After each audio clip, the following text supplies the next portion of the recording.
Hello बच्चों, कैसे हैं? आई होप अच्छे होंगे। चलिए, आज की जो पोएम है वो क्लास 10th की पोएम है एनिमल्स। और एनिमल्स ये जो पोएम है ये वाल्ट व्हिटमैन की लिखी हुई पोएम है। बहुत ही इम्पोर्टेंट है। सो आइए जानते हैं जरा एक ब्रीफ डिस्क्रिप्शन अबाउट पोइट के बारे में जानते हैं। Walt Whitman was an American poet, journalist and essayist. तो वाल्ट व्हिटमैन एक अमेरिकन पोइट, कवि थे, जर्नलिस्ट थे, पत्रकार और एक एसेइस्ट थे, निबंधकार थे। He was born on 31 May 1819 in New York. और वो जो है 31 मई को 1819 में न्यूयॉर्क में बॉर्न हुए थे। और इसके अलावा जो उन्होंने जो है बहुत सारी ट्रेडिशंस और बहुत सारी रिवोल्यूशनरी मतलब चेंजिंग से रिलेटेड सोसाइटी को चेंज करने के लिए जो है बहुत सी पोएम्स लिखी, पोइट्री लिखी, फ्री वर्स में लिखी। इनकी जो पोइट्री होती थी, फ्री वर्स का मतलब है कि कोई राइमिंग स्कीम नहीं होती। तो जैसे कि ये जो पोइट्री है इसमें भी आपको देखने के लिए कोई राइमिंग स्कीम नहीं मिलेगी, यानी कोई लय और ध्वनि वो जो है नहीं मैच करेगी, तो उसको फ्री वर्स बोलते हैं। He was a non-conformist in all the respect, including his social life. Leaves of Grass, O Captain, My Captain, and Song of Myself are some of his great works. उनके कुछ महत्वपूर्ण जो कविताएं हैं, Leaves of Grass, O Captain, my Captain. I think ये हम ओ Captain, my captain जो है जब हम 12th में थे हमारे टाइम पे ये आया था। बहुत ही अच्छी पोएम है। And song of my self, मेरा खुद का सॉन्ग, आर सम ऑफ, उनकी कुछ महत्वपूर्ण जो है वर्ड्स हैं, रचनाएं हैं। और इनकी डेथ जो है वो 26 मार्च को 1892 को कैम्पडेन में हुई, न्यू जर्सी यानी कि अमेरिका में। तो ये एक्चुअली अमेरिकन पोइट थे जो कि न्यूयॉर्क में बॉर्न हुए थे, लेकिन जो इनकी डेथ हुई थी वो न्यू जर्सी में हुई थी, कैम्पडेन में। सो प्यारे बच्चों, आइए जानते हैं जरा पोएम के बारे में, कवि का क्या तात्पर्य है। तो इस पोएम में जो कवि हैं वो ये बताना चाहते हैं कि जो जानवर हैं वो क्या अनुभव करते हैं, उनके साथ में कैसा रहन सहन है उनका, कैसा वो कैसे रहते हैं, इन चीज़ों के बारे में बात करते हैं। जो है वो जानवरों के साथ में खुद रहना चाहते हैं, और वो इसलिए रहना चाहते हैं, वो उनके जीवन को अनुभव करना चाहते हैं जहाँ पर कोई शिकायतें नहीं है। यहाँ पे मनुष्य लाइफ में, ह्यूमन लोगों में एक दूसरे के प्रति बहुत सारी जो है वो शिकायतें हैं। जैसे कि in poem animals the poet Whitman compares man to animals. Animals और मेंस को जो है कंपेयर किया गया यहाँ पे। तो मेंस में क्या है कि एक दूसरे के मतलब शिकायतें, अपना खुद का मालिक होना, स्वामित्व का, कि ये हमारा अपना रखना, अपने बच्चों के लिए रखना, ये सब चीज़ें हैं। लेकिन वो ये बताते हैं कि जो जानवर हैं वो सिर्फ जो है अपने जीवन के लिए, अपने जो उनके लिए है उसके लिए करते हैं।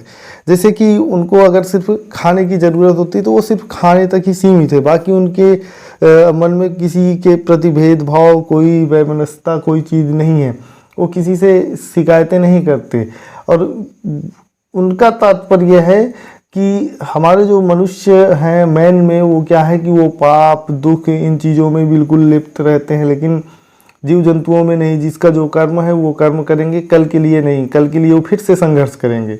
तो इन चीज़ों के लिए तो वो जहाँ हर कोई पाप और दुखों से मुक्त है। कविता का सबसे महत्वपूर्ण विषय जानवरों की प्रशंसा करना नहीं है, बल्कि उनकी प्रकृति की खामियों पर ध्यान केंद्रित करने के लिए मनुष्यों को उनके साथ तुलना करना है कि प्रकृति ने उनको जो दिया हुआ है उसमें वो इतना संतुष्ट रहते हैं, उनके अंदर संतुष्टि का भाव पैदा होता है। तो इसलिए फ्रेंड्स, ये जो पोएम है बहुत ही इंपॉर्टेंट है, इससे बहुत कुछ सीखने को मिलेगा। सो आइए जानते हैं जरा, पोएम को पढ़ते हैं और पोएम से सीख लेते हैं। तो the poet tells us that he feels more at home with animal than human whom he finds complicated and false। तो कवि यहाँ पर ये बताना चाह रहे हैं कि वो जब जो है जानवरों के साथ रहे तो जानवरों के साथ रहने में उन्हें ज़्यादा आनंद आया, मज़ा आया, देन ह्यूमंस के यानी मनुष्यों के से ज़्यादा उनको आनंद आया। तो ये पोएम उसी से रिलेटेड है। और आइए जानते हैं, इस पोएम को पढ़ते हैं और इसकी वर्ड टू वर्ड मीनिंग जानते हैं।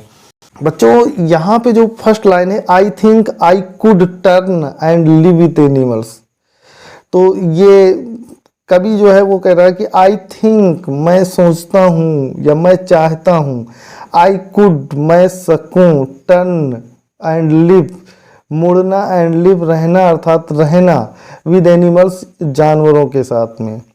दे आर सो प्लेसिड, वो जो है प्लेसिड मीन शांत, वो बहुत ही सो अधिक यानी बहुत अधिक शांत रहते हैं, एंड सेल्फ कंटेंट और वो खुद में बहुत ही संतुष्ट रहते हैं। जानवर होते हैं ना, उनको जैसे जितना मिल गया उतने में खाए, आज के लिए भूखे हैं तो खाए, उसके बाद उनको बचाना नहीं है, कल के लिए कुछ नहीं रखना। तो कभी यहाँ पर ये बताना चाहता है कि वो स्वयं में उसको स्वयं को टर्न करना चाहिए। I think I could turn, मुझे स्वयं में टर्न यानी बदलाव लाना चाहिए, एंड लिव विथ एनिमल्स और हमें पशुओं के साथ रहना चाहिए। इससे क्या होगा कि जब वो रहेंगे तो जो ह्यूमन प्रवृत्तियां हैं, जो मनुष्य की प्रवृत्तियां हैं, धन इकट्ठा करना, स्वामित्व की प्रवृत्तियां, हम इसके मालिक हैं, पाप और पुण्य, इन सब से वो अलग उसकी भावनाएं जो है वो टर्न होंगी यानी बदलेंगी। दे आर सो प्लेसिड, और फिर वो क्या होगा जब ये भावना बदल जाएगी तो सिर्फ उसे अपने प्लेसिड यानी शांत और संतुष्ट एक भाव नजर आएगा, और वो फिर उस मनुष्य के अंदर भी आएगा। I stand and look at them long and long, तो वो कह रहे हैं कि हम जो है उनके साथ में खड़े होकर के बहुत ही जो है लंबे समय तक ये सब चीज़ें देखता है। कवि जो है वो बता रहे हैं कि आई स्टैंड मैं खड़ा हुआ, एंड लुक और देखा, एट देम उनको, लॉन्ग एंड लॉन्ग बहुत लंबे समय तक, अर्थात उन्होंने जानवरों को खड़े होकर के और बहुत जो है समय तक उन्हें देखता रहता है, और फिर वो उनके साथ में रह करके बहुत ही शांत और संतुष्ट, जैसे कि जानवर हैं, एनिमल्स हैं, वो बिल्कुल संतुष्ट होते हैं, वैसे ही वो भी कवि को भी जो है कुछ बदलाव नज़र आते हैं। और वो कवि वो कह रहे हैं कि इसीलिए मैं अपने को बदलना चाहता हूँ, एंड जानवरों के साथ में, एनिमल्स पशुओं के साथ में मैं रहना चाहता हूँ। आगे देखिए बच्चों, सेकेंड स्टेंजा फर्स्ट स्टेंजा, यहाँ पर देखिए कोई राइमिंग स्कीम नहीं है, इसलिए फ्री वर्स में लिखिए। दे do not sweet and wine about their condition, they do not sweet, वो जो है बिल्कुल किसी से शिकायतें नहीं करते हैं, and wine about their condition, and wine means होता है कराहना या चिल्लाना, रोना, ये कह लो। तो बच्चों यहाँ पर यह है कि वो किसी से अपनी जो है शिकायतें नहीं करते, कौन, जानवर, या स्वीट मतलब चिंतित नहीं होते, और ना किसी से के सामने गिड़गिड़ाते हैं, कराते हैं, रोते हैं। आगे क्या होता है देखो फिर क्या, they do not lie awake in the dark and weep for their sins, वे बिल्कुल अकेले में जाकर के रात में, इन द डार्क मतलब रात में, लाई अवेक लेटे हुए जागते नहीं हैं, and weep for their since और वीप रोते हुए फॉर देयर सिंस अपने पापों के लिए, ना तो वो रात में जग करके रोते हैं। तो तात्पर्य यह है कि वो ना तो चिंतित होते हैं, ना कराहते हैं अपनी कंडीशन पे, अपने पाप और पुण्य के लिए वो जो है रात में उठ करके लेटे हुए या रोते नहीं हैं। फिर आगे क्या होता है, they do not make me sick discussing their duty to God, they do not make me sick, वो जो है हमें, अर्थात कभी जब उनके साथ में रह रहा है तो वो उसके लिए बता रहे हैं कि वो जो है हमें या खुद जो है वो बीमार नहीं बनाते। फिर क्या करते हुए, डिस्कसिंग बहस करते हुए, देयर ड्यूटी टू गॉड की ये जो है हमारा कर्तव्य है ईश्वर के बारे में ऐसा करना, इन चीज़ों को ले करके वो किसी से बहस करके विचार विमर्श करके किसी को जो है वो उबाते नहीं हैं, किसी को बीमार नहीं करते हैं। तो फ्रेंड्स आई होप कि ये they do not make me sick, वो किसी भी व्यक्ति को, मुझे ही नहीं, यहाँ पे कवि का अपना एक्सपीरियंस व्यक्त कर रहा है, इसलिए ये कवि के लिए मी का प्रयोग हुआ है। लेकिन और किसी के लिए कोई भी उनके साथ में रहेगा तो they do not make me sick, वो जो है उन्हें सिक बीमार नहीं करेंगे। डिस्कसिंग विचार विमर्श करते हुए देयर ड्यूटी की उनका कर्तव्य क्या है, टू गॉड गॉड ईश्वर के प्रति उनका कर्तव्य क्या है, इन चीज़ों को लेकर के वो विचार विमर्श करके वो किसी को भी जो उनके साथ में रहेगा उसको जो है वो बीमार नहीं करते, उबाते नहीं हैं बिल्कुल। सो ये सेकंड स्टेंजा थी बच्चों, और इसकी जो पोएम है इसकी बहुत अच्छी पोएम है, सीखने को इसमें बहुत कुछ है। अगर आप जो है इसमें से इस पोएम से सीखना चाहते हैं तो ऐसी ऐसी चीज़ें हैं सीखने के लिए कि बिल्कुल आप सेल्फ संतुष्ट रह सकते हैं। आगे देखते हैं कि not one is dissatisfied, not one is demented with the mania of owning things. So बच्चों सेटिस्फाइड मतलब संतुष्ट और डिससेटिस्फाइड असंतुष्ट। नॉट वन इज डेमेंटेड, और डेमेंटेड का मतलब होता है उन्मादी होना, और विद द मानिया, मानिया एक वर्ड है और इसका मतलब होता है कि मानसिक रूप से उन्मादी होना। तो डेमेंटेड विद द मानिया मतलब मानसिक रूप से या मनोवैज्ञानिक एक बीमारी है मानिया होना। किसी भी चीज़ में मानिया अगर वो लगा देते हैं तो वो उस चीज़ का मानसिक बीमार व्यक्ति हो जाता है। तो not one is demented with the mania, किसी भी कोई भी व्यक्ति जो है वो उन्मादी स्वभाव का नहीं होता। ऑफ ओनिंग थिंग्स, ओनिंग मतलब मालिक बनने का, थिंग्स वस्तुओं का, अर्थात ना तो वो जो है डिससेटिस्फाइड असंतुष्ट होते हैं और ना ही किसी चीज़ के किसी वस्तु के स्वामित्व के लिए मालिक बनने के लिए वो मनोवैज्ञानिक रूप से उनके अंदर सनक सवार होती है। किसके अंदर? जानवरों के अंदर, पशुओं के अंदर। तो वो बता रहे हैं कि वो ना तो संतुष्ट होते हैं और ना ही किसी भी चीज़ की इच्छा के लिए, मालिक बनने के लिए या स्वामित्व के लिए उनके अंदर जो है कोई सनक सवार होती है। फिर क्या होता है? Not one kneels to another, not one ना तो नील्स मीन्स घुटने टेकते हैं, टू एनदर किसी एक दूसरे, ना वो किसी एक दूसरे के सामने घुटने टेकते हैं कि नहीं हमें माफ़ कर दो ऐसा हुआ। ना to his kind that lived thousands of years ago, और ना ही वो अपनी नॉट टू हिज काइंड मतलब अपनी प्रकार के, यानी अपनी प्रजाति के, दैट लिव जो कि रह रहे हैं हजारों सालों से।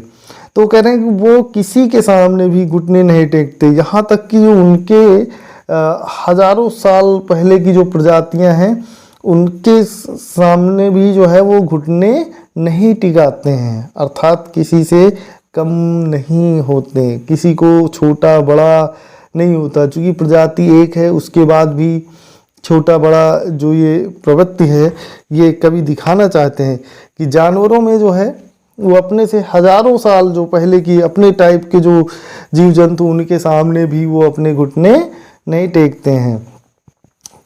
बच्चों अगली लाइन देखो, नॉट वन इज रेस्पेक्टेबल और unhappy over the whole earth, और ना तो उनमें से कोई बहुत ही आदरणीय होता है, बहुत ही कोई रेस्पेक्टेबल होता है, और अनहैप्पी और या फिर बहुत कोई दुखी होता है ओवर द अर्थ, इस पूरी ओवर द होल वर्ल्ड, इस पूरी पृथ्वी पर एक ही प्रजाति के जो जीव जंतु हैं उनमें से ना तो कोई बहुत ज़्यादा आदरणीय होता, बहुत ज़्यादा सम्मानीय होता है, और ना ही कोई बहुत ज़्यादा दुखी होता है, अर्थात सभी एक समान होते हैं।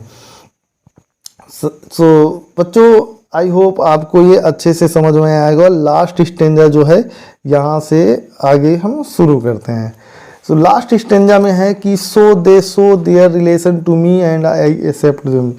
सो वो ये कह रहे हैं कि सो इसलिए दे शो वो दिखाते हैं, वे दिखाते हैं देयर रिलेशन अपना संबंध, रिलेशन प्यार, टू मी मुझसे, एंड आई एक्सेप्ट देम और मैं उनके प्यार को जो है मैं अर्थात मनुष्य भी उनके प्यार को स्वीकार कर लेते हैं।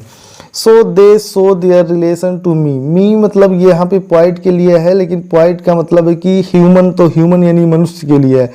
तो जो पशु हैं वो अपना प्यार जो है वो जानवरों को पशु जो है वो अपना प्यार मुझे अर्थात मनुष्यों को दिखाते हैं, एंड आई एक्सेप्ट देम और मनुष्य उनको इतने प्यार से एक्सेप्ट स्वीकार करता है। मनुष्यों के पास चाहे गिल्लू हो, चाहे डॉगी हो, चाहे छोटा सा जो है वो खरगोश हो, ऐसे कई होते हैं ना। और घर पे गाय, गाय का बछड़ा, तो बिल्ली, ऐसे पालतू जो जानवर होते हैं, तो उनके लिए भी ये बताया गया कि उनका जो प्यार होता है उनको मनुष्य बहुत ही आसानी से स्वीकार कर लेते हैं। They bring me tokens of my self, they Evans them plainly in their position.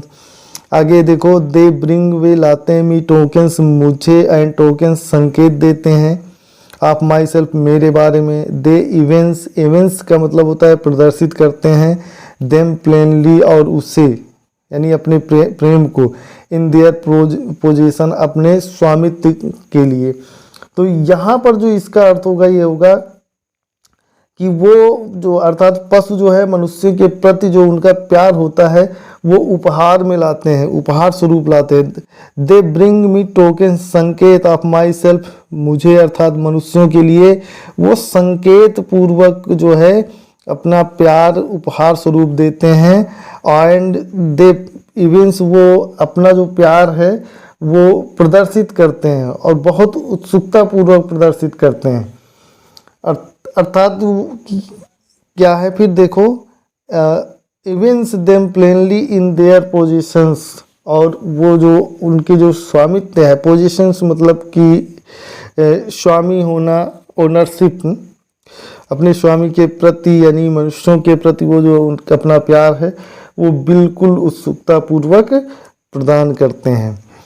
I wonder where they get those tokens, और आई वंडर, मुझे आश्चर्य होता है, वेयर कहाँ से, दे गेट वो पाते हैं, दोज ये, और टोकन्स मतलब संकेत, संकेत का मतलब प्यार। तो वो सोचते हैं कि कहीं ऐसा तो नहीं है कि बहुत समय पहले से ही वहाँ से गुजरा हो और उनसे वो उपहार गिर गया हो। फिर क्या है, डिड आई पास दैट, तो I wonder where they get those tokens, वो कह रहे हैं कि मैं आश्चर्य में हूँ, मुझे आश्चर्य होता है कि ये साधारण से पशु, ये इतना जो गुण है ये कहाँ से टोकन्स, ये सब टोकन्स मतलब यहाँ पे संकेत या गुण कह लो, तो ये सब कहाँ से लाते हैं। तो क्या फिर आगे उसके लिए कि आई पास that way huge time ago and negligently drop them, negligently मतलब लापरवाही से। तो कह रहे हैं कि did I pass that, तो वो सोचते हैं कि कहीं ऐसा तो नहीं है कि पहले वो वहाँ से कभी पास यानी गुजरा हो। did I pass that, तो जो मनुष्य हैं वो वहाँ से गुजरे हैं, वे रास्ते से ह्यूज टाइम बहुत पहले, एगो पहले, तो बहुत पहले वो उस रास्ते से, क्या बहुत पहले वो उस रास्ते से मनुष्य गुजरे हैं, और लापरवाही से, एंड नेग्लिजेंटली मतलब लापरवाही से वो जो क्वालिटी है, वो गुण है, वो उपहार स्वरूप उन्हें उपहार जो है वो गिर गया है। सो बच्चों, ये पोएम कैसी लगी? आई होप कि आप लोगों को अच्छी लगी होगी। और अगर कहीं पे कोई वर्ड नहीं आ रहा तो उसकी वर्ड मीनिंग जो है आप कमेंट बॉक्स में पूछ सकते हैं। फिलहाल मैंने पूरी तरह से आपको जो है डिस्कस किया हुआ है। सो आइए जान लेते हैं कुछ जो महत्वपूर्ण वर्ड मीनिंग है। प्लेसिड, काम या माइंड, काम, ये कॉल्म नहीं काम पढ़ा जाएगा। प्लेसिड मतलब शांत, सेल्फ कंटेंट संतुष्ट, वाइन कराहना, सिंस मतलब पाप, डेमेंटेड मैड या उन्मादी, मैनिया साइकोलॉजिकल डिसऑर्डर, क्राइग एक मनोवैज्ञानिक बीमारी, उन्माद या सनक, नील्स टू फेल ऑफनेस यानी घुटने टेकना, टू फॉल, टोकन मतलब मार्क या संकेत, एविडेंस टू शो समथिंग प्रदर्शित करना, पोजीशन ओनरशिप यानी स्वामित्व, एंड केयरलेसली विदाउट केयर लापरवाही से।